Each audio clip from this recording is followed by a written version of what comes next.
Jesus went on a journey for preaching through the southern parts of Galilee. As before, he had visited the villages among the mountains near the sea. He walked out of Capernaum with the 12 disciples and a crowd of followers which grew larger as he went on. They passed by Mount Tabor, and just before sunset they came to a small city at the foot of another mountain, the hill Moreh. This place was named Nain. Outside the gate, Jesus and his followers paused to allow a funeral procession to pass by.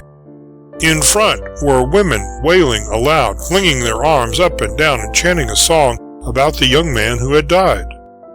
The body was wrapped in long strips of linen and was lying upon a couch, carried by bearers.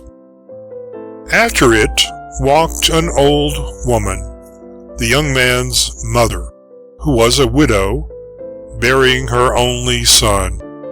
And with her were many of the people in the city, showing their sorrow for the widow at the loss of her son. When Jesus saw this weeping mother, he felt a great pity for her, and said to her, "Do not weep." He stepped forward and touched the couch on which the body was lying. The men who were carrying it stood still with wonder at the coming of this stranger, whose look showed power. Standing beside the dead young man, he said, "Young man, I say unto you, rise up." Instantly the young man sat up and began to speak. Jesus took him by the hand and gave him to his mother.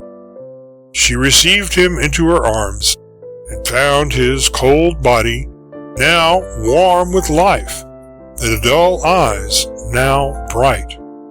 Her son that had died that day was alive once more. The people who were looking on now felt that indeed a marvelous work had been done.